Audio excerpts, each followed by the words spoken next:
हाँ एवरीवन, मैं गौरव भैया। यार अभी तक के इस लेक्चर की पूरी सीरीज में हम लोगों ने बहुत सारी प्रॉब्लम सॉल्व की लीड कोड के ऊपर। आज कुछ और प्रॉब्लम्स कर रहे होंगे क्योंकि मैं चाहता हूँ जितने भी कॉन्सेप्ट्स मैं आपको पढ़ाऊँ उन पर आपको इतनी स्पेसिफिक प्रॉब्लम्स पता होनी चाहिए, इतने पैटर्न आपको आने चाहिए कि उस टाइप की प्रॉब्लम्स आप सॉल्व कर पाओ। तो आज हमारी सीरीज में एक नया प्रॉब्लम लोग सॉल्व कर रहे होंगे। चलो चलते हैं अपने लीड कोड सीट के ऊपर। और ये रही हमारी problem. I guess merge interval हम लोग ऑलरेडी कर चुके थे। मैं बी एस कोड ओपन करूँगा, देखूंगा एक बार। बी एस कोड ओपन करके मैं एक बार देखूंगा कि हमारा कौन सा क्वेश्चन हो गया था। ओके सो हम लोग आ गए यहाँ डे 10, और डे 10 में हमारा मर्ज इंटरवल हो गया था। मैंने आपको एक होमवर्क दिया हुआ था, आई होप आप लोगों ने किया होगा। जिन लोगों ने नहीं किया अभी उनको सॉल्यूशन मिल जाएगी। तो यार ये हमारी प्रॉब्लम है कौन सी, ये सर्च इन रोटेटेड सॉर्टेड अरे, ये हम करने वाले हैं। ये ऑलरेडी आ चुकी है कौन सी कंपनियों में, Adobe, Alibaba, Amazon, Apple, Bloomberg, Cisco, eBay, Facebook, Goldman सैक्स और बहुत सारी कंपनियां, है ना। इसलिए प्रॉब्लम बहुत इंपॉर्टेंट होती है ना, क्योंकि एक रिपीटेड प्रॉब्लम जब मल्टीपल टाइम पूछी जाए तो ये बहुत सिंपल और बोल सकते हैं बहुत इजी बात है कि यार अदर कंपनी में पूछी जाएगी, है ना। क्यों? क्योंकि उसमें कुछ इंपॉर्टेंट पैटर्न छुपा होगा, कुछ इंपॉर्टेंट कॉन्सेप्ट होगा जो पता होना चाहिए हम सबको। सही लग रहा है यार? चलो फिर रीड करो इसको। सर्च इन रोटेटेड सॉर्टेड अरे, हमसे बोला गया there is an integer array nums sorted in ascending order with distinct values. Okay so now what do we have an integer array. So make it a note what has been given to you. So we have been given an integer array nums, fine, and it's already sorted in ascending order, very nice. Now value will be distinct, that's also great. Now they're saying to us, हमसे बोल रहे हैं ये लोग, क्या कह रहे हैं कि prior to being passed to your function nums is possibly left rotated। हमसे बोला गया कि भैया जो तुम्हें फंक्शन दिया गया ना उसमें नम्स जो ऑलरेडी रोटेटेड है, ठीक है। अब किससे रोटेटेड है? बाई के इंडेक्सेस रोटेटेड है। Such as the resulting array as, कुछ रिजल्टिंग एरे कुछ ऐसा दिख रहा होगा, नम्स के प्लस वन, मतलब के हिसाब से रोटेटेड है, ठीक है। फॉर एग्जाम्पल अब यहाँ पे क्या है कि ये might be rotated by 3 indices, जैसे 0 1 2 था, तो अब क्या होगा 0 1 2 यानी 3 इंडेक्सेस उठा के मैं लास्ट में डाल दिए तो ये रोटेट हो गया, ऐसा दिया जा सकता है। Given the array nums after the possible rotation and an integer target, return the index of the target if it is in n nums और -1 if not।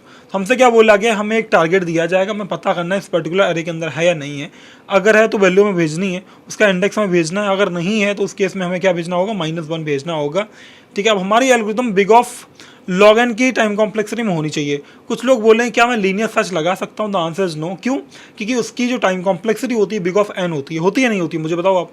जो कि हमसे हमें बोला गया लॉग एन में करो। अच्छा आप लोग बोलो अच्छा मैं कर भी दूँ, क्या पास होगा? चलो फिर करके देख लो भाई, है ना। तो आइडली नहीं होना चाहिए पास, क्योंकि वो इसकी सोल्यूशन नहीं हो सकती। चलो फिर लॉग एन में कैसे करेंगे? जब भी सर्चिंग हो और लॉग एन में टाइम कॉम्प्लेक्सिटी लानी हो तो हमेशा एक ही एल्गोरिथम आपको सोचनी होती है, वो है बाइनरी सर्च। क्या है? Binary search. But binary search लगता है एक सॉर्टेड एरे के ऊपर। ये सॉर्टेड तो है बट बीच में रोटेटेड भी है ना। तो आप में तो कुछ लोग बोलेंगे सर पहले हम रोटेटेड वाले को नॉर्मल करेंगे, भाई वो प्रैक्टिकली ईजी नहीं है और डिफिकल्ट, उसमें टाइम कॉम्प्लेक्सिटी इंक्रीज होगी, है ना।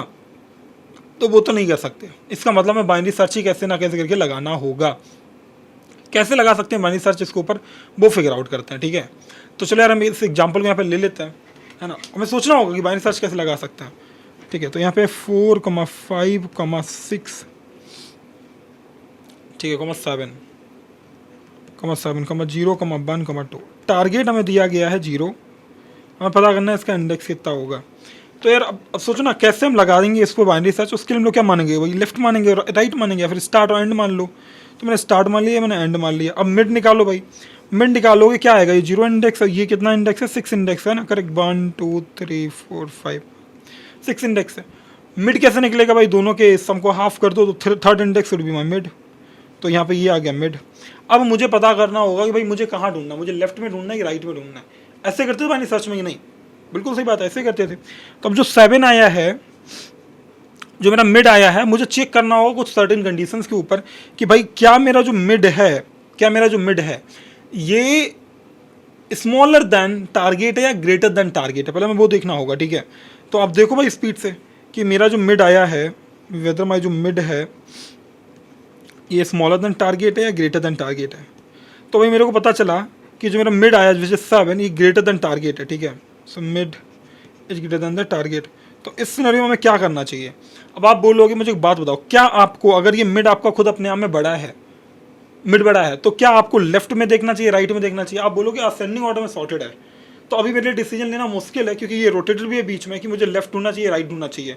अब अगर किसी भी कंडीशन में अगर मेरा मिड ग्रेटर आ जाता टारगेट कंपेरिजन, तो हमेशा हम लेफ्ट में ढूंढते थे, याद है कि नहीं है?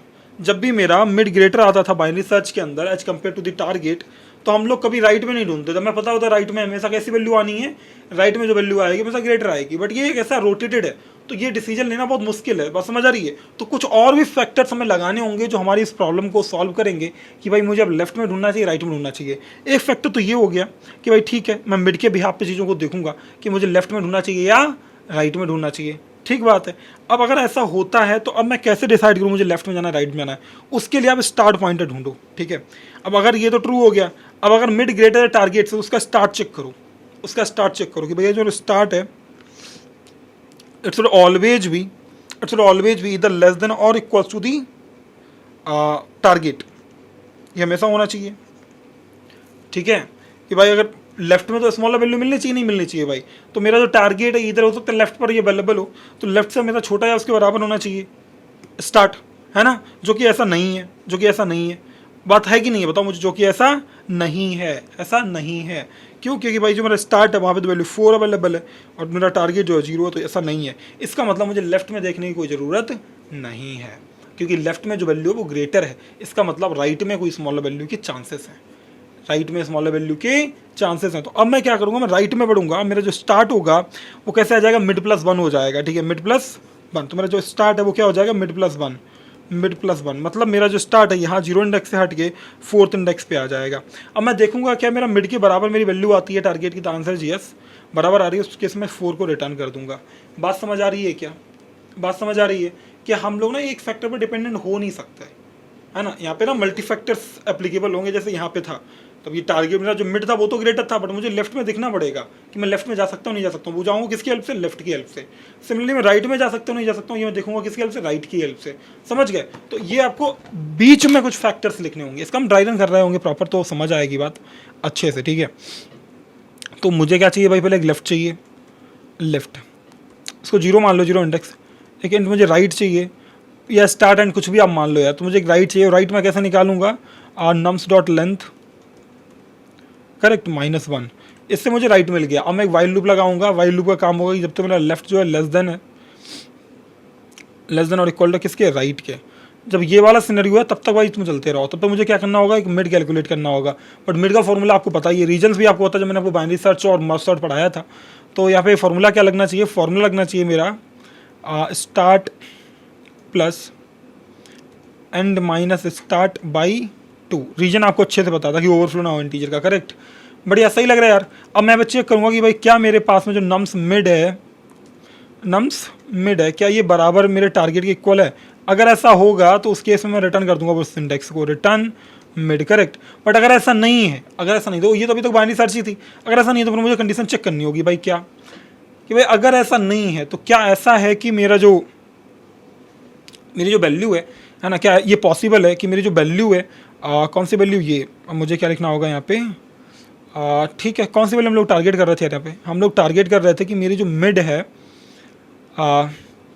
ठीक है, मुझे ना अब लेफ्ट राइट का डिसीजन लेना है, लेफ्ट राइट का डिसीजन लेना है। अब वो मैं कैसे लूँगा कि क्या मेरा जो नम्स मिड है, क्या मेरा जो नम्स मिड है, और क्या ये मेरा जो नम्स मिड है वो स्मॉलर देन टारगेट है क्या? ठीक है, टारगेट से छोटा है क्या? ठीक है, ये मुझे चेक करना है कि भाई जो मेरा जो मिड की वैल्यू निकली है क्या टारगेट से छोटी है, क्या टारगेट से छोटी है। अब मान लो थोड़ी देर के लिए कि ये सच हो जाता है, मान लो थोड़ी देर के लिए सच हो जाता, तब भी आपके लिए डिसीजन लेना आसान नहीं है। या फिर मैं इसको भी ग्रेटर कर लेता हूँ, ठीक है, आप उसके लिए दूसरा देख लेंगे। मान लो थोड़ी देर के लिए कि मेरे पास जो नम्स मिड है वो टारगेट्स जो है ग्रेटर है, जो कि ऐसा है भी, ठीक है, यहाँ पे मेरा ग्रेटर है। तो अब भाई मैं कैसे डिसाइड करूँगा मेरे को लेफ्ट में जाना है कि राइट में जाना है? उसका आंसर आपको देगा कौन, स्टार्ट वाला बटन, है ना। सो अब देखो भाई यहाँ पे क्या, इफ़ व्हाट, कि भाई ऐसा कुछ हो जाए, है ना, मेरा जो मिड जो था वो टारगेट से कैसा था, ग्रेटर था। अब मुझे एक नई कंडीशन डालनी होगी कि भाई क्या मेरा जो नम्स है, नम्स का जो स्टार्ट है, क्या ये smaller than or equals to target है, ठीक है, क्या ये टारगेट के बराबर आता है पैरेलल में। एंड और सेकंड कंडीशन कौन सी पूरी होनी चाहिए भाई, एक तो ये हो गया, ठीक है, एक तो ये हो गया, और मुझे देखना होगा मिड वाले के साथ में, ठीक है, तो मिड के साथ मैंने पहले से ये देख लिया है, कुछ फटेगा तो विल हैंडल इट, है ना। अभी मुझे इतना सही लग रहा है, बट 100% सर कुछ तो गड़बड़ है जो हमें भी फिक्स करना पड़ेगा इसमें, है ना। तो मैंने मिड को देखा कि क्या मेरा जो मिड है वो टारगेट से ग्रेटर है। अब अगर टारगेट से ग्रेटर, तो मेरे लिए डिसीजन लेना एकदम पूरी तरह डिफिकल्ट है कि मैं लेफ्ट में जाऊँ कि राइट में जाऊँ, क्योंकि ये सॉर्टेड तो है नहीं, कहीं ना कहीं रोटेटेड है। अब ये रोटेटेड है, ये बात पता करने के लिए मुझे क्या करना पड़ेगा, स्टार्ट को मैंने पहले लिया, ठीक है।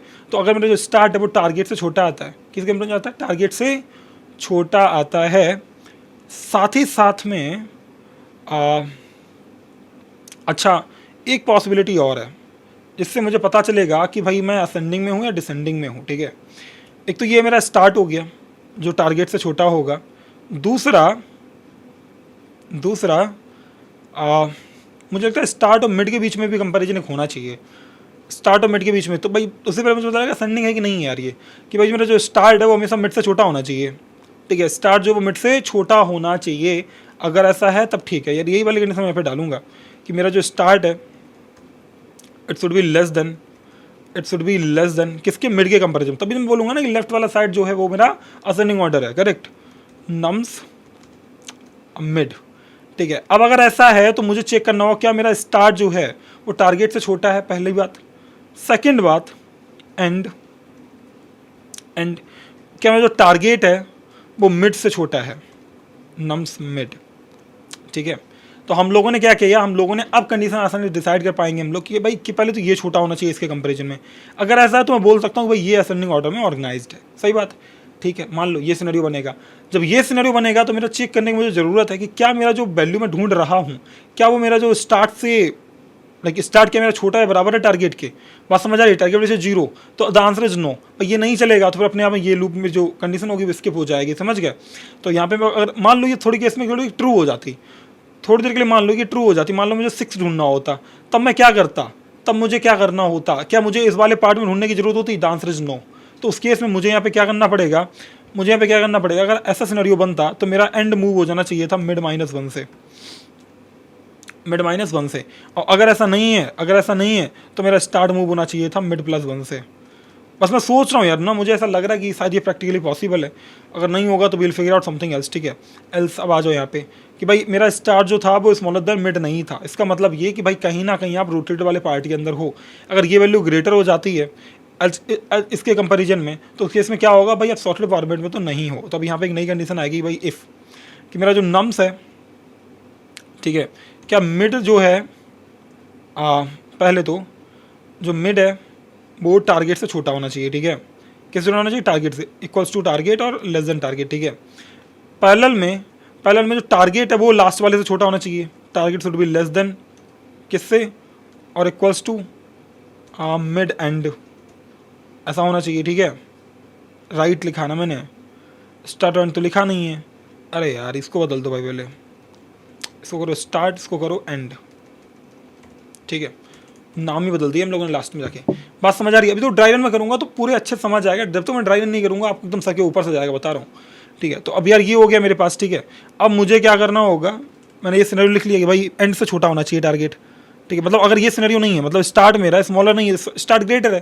अब अगर स्टार्ट ग्रेटर है तो भाई मुझे क्या करना होगा, पहले तो ये कि आपका जो स्टार्ट है वो मिड से ग्रेटर है, जो आपका स्टार्ट है वो मिड से ग्रेटर है, तो आपको किधर ढूंढना चाहिए पहले उसका डिसीजन लो आप, ठीक है। तो अब वो कैसे लोगे, इसके अंदर आके लोगे जो आपने लिया यहाँ पे कि भाई पता करो मेरा जो मिड है क्या वो टारगेट से छोटा है, मिड जो है क्या वो टारगेट से छोटा नहीं, मुझसे बड़ा होना चाहिए। हाँ ठीक है। तो इस केस में मुझे कहाँ ढूंढना होगा, अगर मेरा मिड ही कैसा हो जाता है, अगर मेरा मिड ही टारगेट से छोटा हो जाता है तो मुझे राइट में ढूंढना चाहिए, करेक्ट। और राइट में ढूंढने के लिए मुझे क्या करना होगा, मुझे अपना स्टार्ट बढ़ाना होगा, स्टार्ट शुड बी मिड +1, है ना। और अगर ये नहीं होता है तो मुझे करना होगा एल्स वाला काम, जिसका नाम होगा एंड इक्वल्स टू मिड -1, ठीक है। तो इस तरीके से हम लोगों ने चीज़ों को बढ़ा लिया, और लास्ट में अगर कुछ नहीं मिलेगा तो विल रिटर्न -1, ऐसा ही हमसे कुछ बोला गया। तो फटेगा ही तो हम विल फिक्स है, ठीक है, रिटर्न डायरेक्ट करके फिक्स कर लेंगे, है ना। लॉजिक तो हम भी याद नहीं रख सकते, हम भी तो सोचेंगे आप भी सोचोगे, सही बात है। चलो सही लग रहा है, एक बार देखते हैं, पट गया यार ये। अच्छा सिंबल ही लेफ्ट राइट, मैंने उनको स्टार्ट और एंड में कन्वर्ट कर दिया था ना, स्टार्ट एंड। रन करो यार इसको,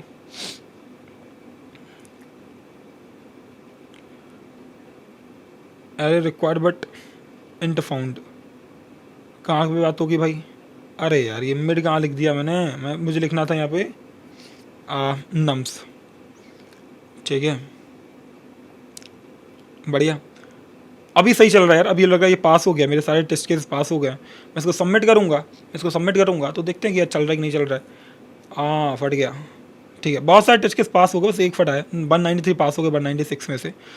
और वो क्यों फटा है वो यहाँ पे देख लेते हैं यार। 3 और 1 था मेरे पास में, टारगेट वैल्यू 1 थी, आउटपुट -1 आ रहा है, जबकि होना 1 चाहिए था। अब देखो यार इस पर ये क्यों मेरी काम नहीं की, ठीक है, पता करते हैं, फिक्स करते हैं। ठीक है, मतलब ऑलमोस्ट हम लोग सोचे बहुत करेक्ट थे, बट कहीं तो हम लोगों ने कुछ मिस्टेक की है जिसकी वजह से ये नहीं चल पा रहा है। वो है ये मिस्टेक, हम लोग शायद इक्वल के बराबर नहीं देख रहे हैं, तो एक बार देख लेते हैं इसको। ठीक है, ऐसा नहीं होगा, चलो विल आइडेंटिफाई कि भाई ये क्यों नहीं चल रहा है। तो मेरे पास में 3 और 1 है, तो होगा क्या भाई, यहाँ पे आ जाओ भाई। 3 और 1 के लिए देखो हमारी सॉल्यूशन क्यों काम नहीं कर रही। तो मेरे पास नम्स है जहाँ पे 3, 1 अवेलेबल है, और मेरे पास स्टार्ट जो होगा वो स्टार्ट हो जाएगा कितना, 0 इंडेक्स, और 0 इंडेक्स पे कौन अवेलेबल होगा भाई, 3। सही बात है कि नहीं है? मेरे पास एंड हो जाएगा 1। बढ़िया, अब मैं आ गया यहाँ पे, ठीक है। मैं अपने इंडेक्सेस के हिसाब से कंपेयर करूँगा पहले तो। ठीक है, मैं अपने इंडेक्स के हिसाब से कंपेयर करूँगा। क्या मेरा जो 0 इंडेक्स है, विच इज स्टार्ट और एंड, ठीक है, क्या मेरा जो 0 इंडेक्स है वो less then or equals to 1 है? बिल्कुल है, सच बात है। ठीक है, तो मिड कैलकुलेट करो, मिड कितना आएगा भाई, अब मैं लिख ही देता हूँ 0 और 1 अभी के लिए। ठीक है, तो अब मुझे मिड कितना आएगा, तो मिड मेरा आएगा विच इज 0 + 1/2 मतलब 0, तो मिड आ जाएगा 0। ठीक है, अब मुझे एक बात बताओ, क्या मेरा मिड टारगेट बराबर है भाई? बिल्कुल भी नहीं, ऐसा तो नहीं है। तो अब आ जाओ एल्सिफ में, क्या जो स्टार्ट है which is 3 is it smaller than the mid, और मिड कितना था, 0 है ना, द आंसर इज नो। ठीक है, द आंसर इज नो, तो भाई ये तो चलेगा नहीं पार्ट, ये वाला भाग तो चलेगा नहीं, अब कौन सा आ जाएगा, एल्स वाला पार्ट आ जाएगा। अब यहाँ पे आप आ जाओ, यहाँ पे आपने चेक किया कि मेरा जो मिड है वो smaller than or equals to target है भाई, बिल्कुल भी नहीं। तो अपने आप क्या हुआ, मेरा कभी कंडीशन ही चेक नहीं हो पाया। अब वो गलती कहाँ पे थी, गलती यहाँ पे थी। ठीक है, अगर ये इक्वल होता तो चेक जरूर हो जाता। मिड के हमने इक्वल बराबर कभी चेक ही नहीं किया, है ना, हमने इसके इक्वल के बराबर कभी चेक ही नहीं किया कि मेरा क्या स्टार्ट के मिड के बराबर तो नहीं हो गया, वो का हमने कभी चेक ही नहीं किया, है ना। वो चेक नहीं किया, इस वजह से क्या हुआ, सारे वजह से स्किप हो गए, पूरा कोड कभी चल ही नहीं पाया उसके लिए, तो वो बढ़िया चल गया। समझ गए चैलेंज कहाँ पे था? चलो अब इसके बाद ड्राई रन समझते हैं, कुछ अच्छा सा टेस्ट केस मिल जाए तो मज़ा आ जाए यार। चलो इसी वाले टेस्ट केस को ले लेते हैं एक बार। ठीक है, इसी वाले जिसको हमने सोच के लॉजिक बनाया था, हम लोगों ने लॉजिक बनाया था। तो अब आ जाओ यहाँ पे एक नया टेस्ट केस लेते हैं।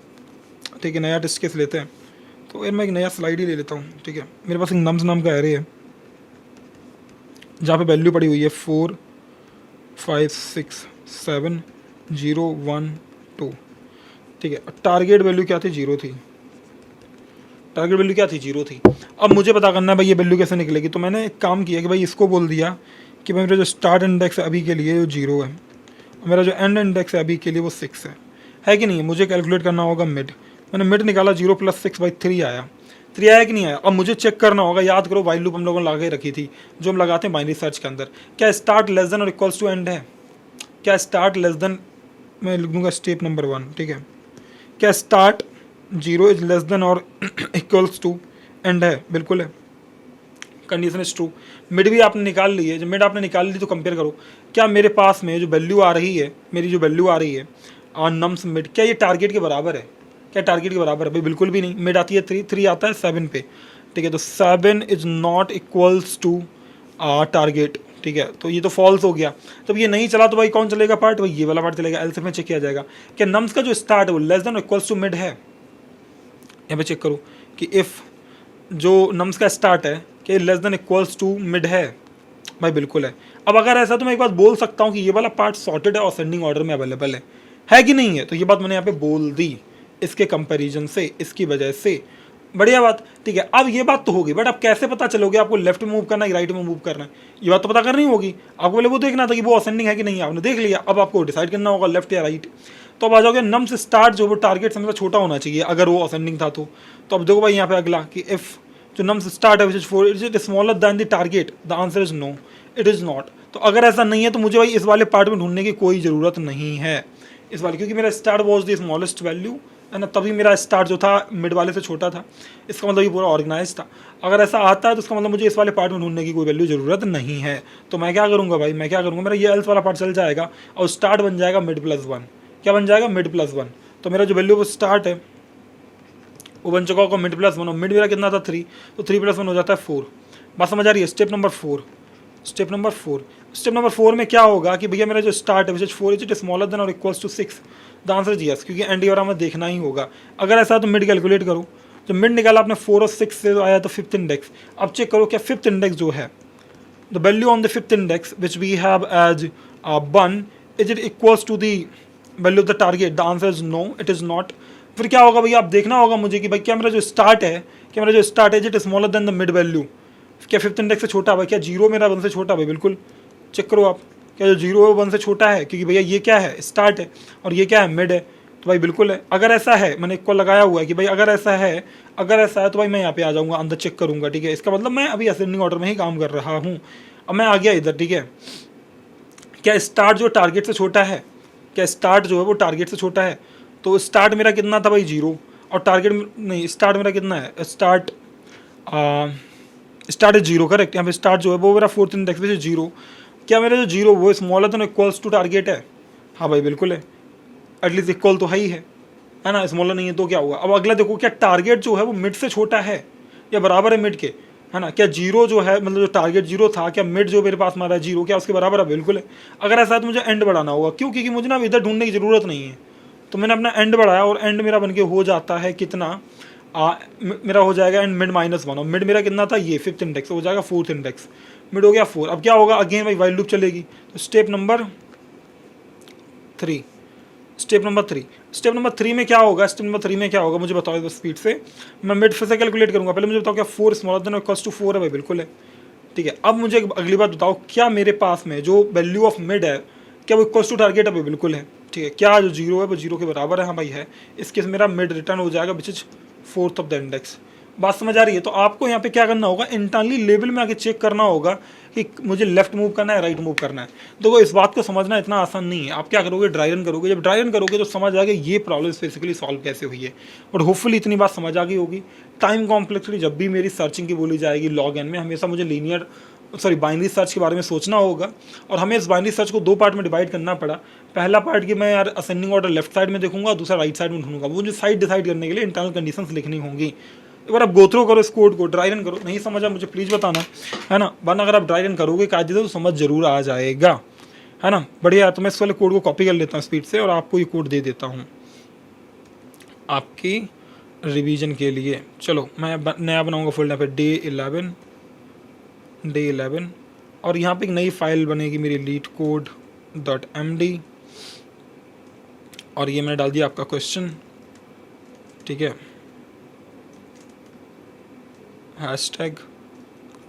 #solution, ठीक है। अब आ जाओ भाई यहाँ पे,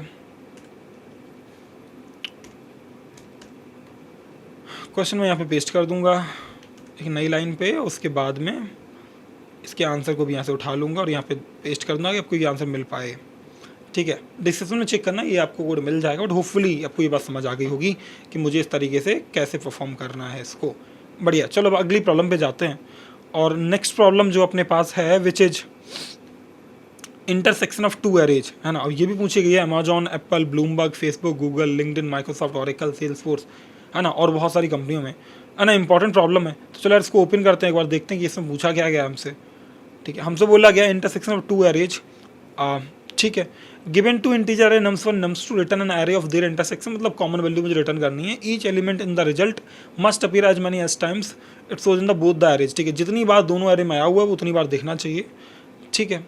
and you may return the result in any order, हम किसी भी ऑर्डर में रिजल्ट को रिटर्न कर सकते हैं, वो प्रॉब्लम नहीं है। तो सीन कुछ ऐसे है, nums1 है nums2 है, मुझे इसमें से कॉमन वैल्यू सभी की सभी रिटर्न करनी होंगी। हम लोग कैसे कर सकते हैं इसको, ठीक है, वो सोच के देखो एक बार कैसे किया जा सकता है, ठीक है। अब यार एक चैलेंज है, ठीक है, एक चैलेंज है इसमें,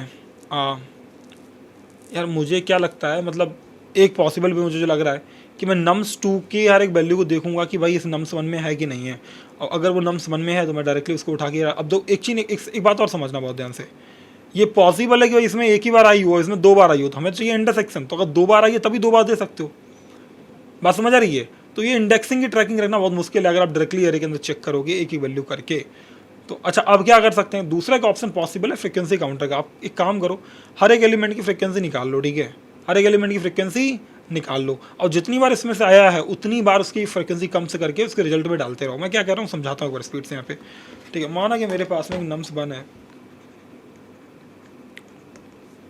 नम्स वन जो कुछ ऐसे है 1 2 2 1, ठीक है। उसके बाद मेरे पास में नम्स 2 है, 2,2, ठीक है। मैं आपसे क्या कर रहा हूँ, आप एक काम करो, एक नया फ्रिक्वेंसी काउंटर बना लो जिसमें हमें पता चले कितनी बार आए हुए हैं। उसके लिए मैं कह रही ही इस्तेमाल करूँगा, बट पता करो इसमें कितनी वैल्यूज़ दी गई हैं। अच्छा, वैल्यू 1000 से ज़्यादा नहीं होंगी तो मैं 1000 साइज का एक एरे बना सकता हूँ। तो माना मैंने 1000 साइज का एक एरे बना लिया ऐसे करके। इसका मैं कॉन्सेप्ट को पढ़ाऊँगा फ्यूचर में, ठीक है, फ्रिक्वेंसी काउंटर का, तो बहुत हटक नहीं लेना बिल्कुल भी, ठीक है। तो यहाँ पे अब आ जाओ यार, यही हो गया मेरे पास में। तो मैंने 1001 वैल्यू का एक एरे बनाया, ठीक है, ऐसे 0 इंडेक्स से लेके 1000 इंडेक्स, ताकि मैं इंडेक्सेस को एज ए वैल्यू ट्रीट कर पाऊँ। तो ये 0 index, 1 index, 2 index, 3 index, 4 index, 5 index, 6 index, dot dot dot dot 1000 index, ऐसे कुछ है। सभी वैल्यूज को मैंने बाई डिफॉल्ट 0 मार्क करके रखा हुआ है। क्या मार्क करके रखा हुआ है? 0 मार्क करके रखा हुआ है, ठीक है। सभी वैल्यू बाई डिफॉल्ट कैसी हैं? 0 है। अब मैं क्या करूँगा भाई, यहाँ पे प्लस कितना आया? 1 आया। मैं 1 पे जाऊँगा, 1 इंडेक्स को प्लस प्लस कर दूंगा। इसका मतलब 1 एक बार आया, 2 आया। जब 2 वैल्यू आया तो मैं 2 सेकंड इंडेक्स पे गया, मैंने प्लस प्लस कर लिया। सेकंड 2 बना, एक बार आ चुका है। मैं फिर सेकंड मेरे पास आया तो मैं सेकंड पे गया, फिर सेकंड उस प्लस प्लस किया तो सेकंड हो गया 2, फिर मैं 1 पे आया, ये हो गया 2। सही बात है कि नहीं बात? बढ़िया। जब ये फ्रिक्वेंसी आपको मिल जानी, कितनी बार कौन सा एलिमेंट आई आपको डेटा मिल जाए, फिर आप आ जाओ नम्स 2 पे। नम्स 2 से क्या करोगे, इसकी वैल्यू को इसके इंडेक्स के हिसाब से यूज करोगे, और जितनी बार ये आया हुआ है उतनी बार अपने रिजल्टेंट में डालोगे। तो मैंने एक रिजल्ट करके मैं एक लिस्ट बना लूँगा जिसमें मैं इंसर्शन कर पाऊँ, ठीक है। अभी एक एम्प्टी लिस्ट है ऐसे कुछ, ठीक है। मैंने क्या किया, नम्स 2 से वैल्यू निकाली और इसके इंडेक्स पे गया, देखा क्या वहाँ पे वैल्यू 0 से ग्रेटर है। हाँ भाई बिल्कुल है, 2 है। इसका मतलब जो 2 है वो 2 बार आया हुआ था। तो मैं क्या करूँगा, एक बार मैंने पुश कर दिया यहाँ पे, और इसकी वैल्यू 1 से कम कर दो, ये 1 हो गया, मतलब एक बार इंसर्ट हो चुका। फिर दोबारा क्या आया, 2 आया। मैं फिर जाऊँगा इसके इंडेक्स पे, देखूँगा 0 से ग्रेटर, भाई बिल्कुल है, 1 है। तो क्या करूँगा, इसकी वैल्यू कम से कम करूँगा और इस अपने रिजल्ट के अंदर एक वैल्यू डाल दूँगा, मतलब ऐसे जो 2 था वो डाल दूँगा, इसकी वैल्यू जाएगी 0। आगे पूरा मेरा नम्स 2 एडेड हो गया। तो अगर आप देखोगे तो रिजल्ट के अंदर 2,2 आ चुका है, मतलब कॉमन वैल्यूज आ चुकी हैं। बात समझ आ रही है क्या? अच्छा, मान लो थोड़ी 1 और होता इसमें एक बार, तब क्या हो जाता? तो 1 होता भाई, 1 यहाँ पे आता, आप जाते 1 इंडेक्स पे, उसकी फ्रिक्वेंसी 2 थी जो कि ग्रेटर दैन 0 है, तो उसके इसमें यहाँ पे 1 आ जाता, समझ गए। और इसकी फ्रिक्वेंसी 1 से कम हो जाती, इसकी फ्रिक्वेंसी 1 से कम हो जाती। बात समझ गए? तो इस तरीके से क्या होगा, जितनी बार रिपीटेशन हुआ उनकी आप फ्रिक्वेंसी काउंट करके रख लो नम्स 1 की। नम्स 2 से एक वैल्यू उठाओ और चेक करो कि भाई बेसिक हमने जिसकी फ्रिक्वेंसी निकाली क्या वो एग्जिस्ट करता है। अगर करता है तो उतनी ही बार उसको रिजल्ट में डाल दो, ठीक है। तो ये है मेरा कॉमन वैल्यूज निकालने का तरीका, ठीक है। तो मैं यहाँ पे क्या करूँगा, मैं लूँगा एक टेम्प्रेरी एरे, ठीक है। किस साइज का? 1000 साइज का, 1001 साइज का, क्योंकि 1000 तक तो वैल्यू है। तो मैं क्या चाहता हूँ कि भाई जो वैल्यूज है उनको मैं एज ए इंडेक्स यूज करूँ, ठीक है। मैं फॉर ऑफ लूप लगा लूँ, क्या फॉर ऑफ लूप लगा लूँ, जिससे क्या होगा, नम्स 1 से आसानी से मुझे वैल्यू मिल जाएगी। तो इंट वैल्यू और वैल्यू ऑफ व्हाट, नम्स 1, तो एक एक करके वैल्यू आएगी, नहीं आएगी। मैं चाहता हूँ उनके इंडेक्सेस में आप प्लस प्लस करना। तो बाई डिफॉल्ट जावा के अंदर सारी वैल्यू 0 थी, ठीक है। टेम्प जो वैल्यू आई है उसको मैंने इंडेक्स बनाया और प्लस प्लस कर दिया, यानी उस इंडेक्स पे जाके प्लस प्लस हो जाएगा। तो अगर दो बार आया तो सेकंड इंडेक्स पे 2 आ रहा होगा, 3 बार आया होता तो सेकंड इंडेक्स पे 3 आता, समझ गए? बढ़िया। तो अब मैं क्या करूँगा, जब एक बार ये हो गया तो फिर मुझे नम्स 2 को एडिट करना होगा। उससे पहले मैं एक रिजल्ट बना लेता हूँ, ठीक है। अब रिजल्ट एक एरे लिस्ट हो सकता है क्योंकि मुझे साइज नहीं पता, एरे लिस्ट, ठीक है। इंटीजर, जिन लोगों ने एरे लिस्ट नहीं पढ़ी है जावा लेक्चर देखो प्लीज़, ठीक है। तो मैंने यहाँ पर लिस्ट नाम दे दिया equals to new array list. सही लग रहा है यार? ठीक है, सही लग रहा है मुझे, है ना। तो इस तरीके से हम लोगों ने एक एरे लिस्ट बना ली। अब मुझे यहाँ पे क्या करना होगा, मैं आइटरेट करूँगा अपने नम्स 2 के ऊपर, for int value of nums 2, ठीक है। जो वैल्यू आई है मैं जाऊँगा और देखूँगा किसके अंदर, इफ़ नम्स जो नम्स 1 है, या फिर मेरा जो टेम्प्रेरी अरे है, मैं टेम्प्रेरी अरे में जाऊँगा, वहाँ देखूँगा, ठीक है। टेम्प्रेरी अरे जो है, टेम्प्रेरी अरे में आप देखो किसके लिए, वैल्यू के लिए। अगर उसकी वैल्यू जो है ग्रेटर दैन 0 आती है, इसका मतलब वो वैल्यू रिपीट हुई थी, यानी वो वैल्यू आई थी नम्स 1 के अंदर, समझ गए। तो अगर ऐसा है तो आप क्या करोगे, अपने रिजल्ट के अंदर ऐड कर दोगे, किसको ऐड करोगे, अपनी वैल्यू को, ठीक है। अब आपका काम होगा कि भाई अब टेम्प्रेरी से उस वैल्यू को माइनस भी करो, तो टेम्प्रेरी और ये वैल्यू लो, उसको माइनस करो, तो क्या होगा कि भाई एक फ्रिक्वेंसी कम हो जाएगी। बात समझ गए? तो ऐसे धीरे धीरे क्या होगा, पूरा का पूरा जितनी बार मुझे करना है उतनी बार हो जाएगा ये। अब मुझे जो रिटर्न करना है वो बेसिकली करना है एक एरे, आउटपुट मेरा क्या एक एरे है, ठीक है।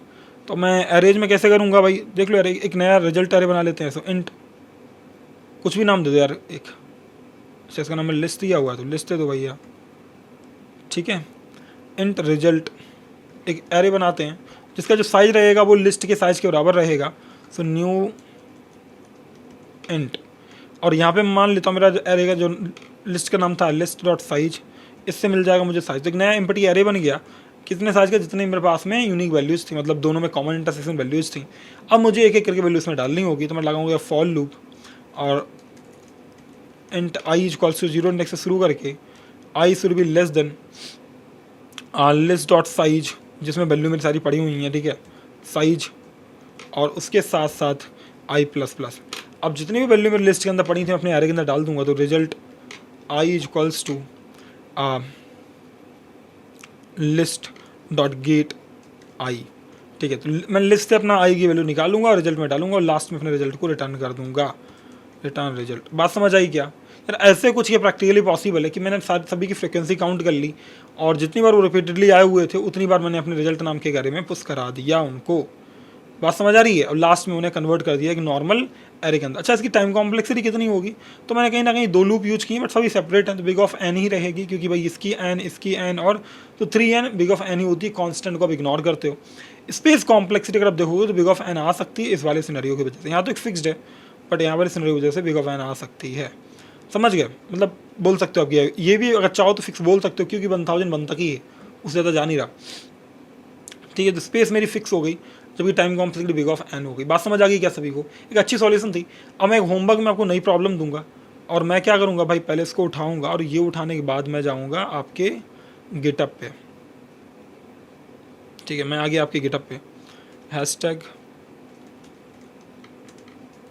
क्वेश्चन नंबर 2 हैशटैग सॉल्यूशन,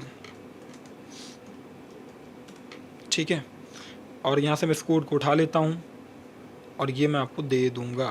तो अब देखोगे डिस्क्रिप्शन में आपके ये कोड आपको दिख रहा होगा, है ना। होपफुली मैं उम्मीद करता हूँ आप लोगों ने बहुत कुछ सीखा है इस पर्टिकुलर लेक्चर से। आगे का जो लेक्चर मैं चाहता हूँ आप लोग खुद से करें एक बार, और वो ये है 3rd मैक्सिमम नंबर, ये 2 नई प्रॉब्लम सॉल्व करें।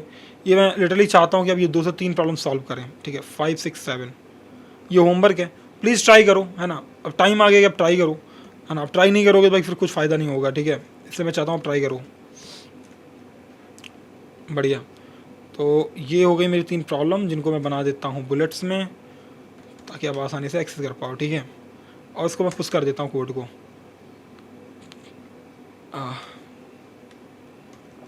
Git add git commit -m day 11, ठीक है। Git push -u origin man। तो इससे क्या होगा, आपका कोड चला जाएगा आपकी पर्टिकुलर गिटअप ड्राइव पे। अब यहाँ पे आप देखो तो आपका सारा कोड आपको मिल जाएगा। डे 11 ये आया और यहाँ पे आपका ये कोड अवेलेबल है, ठीक है। तो आपका ये क्लास कोड रहा, ये आपके लिए होमवर्क रहा। प्लीज़ करो इस होमवर्क को, वेरी इंपॉर्टेंट है ये। अब धीरे धीरे अगर इस पैटर्न आपने सीख लिया ना तो आपको इंटरव्यू फोड़ने से कोई नहीं रखता। चलो मिलता हूँ आपसे अगले लेक्चर में, तब तक ख्याल रखना प्लीज़, बट प्रैक्टिस करना मत भूलना। Wish you all the best. Bye bye to all of you.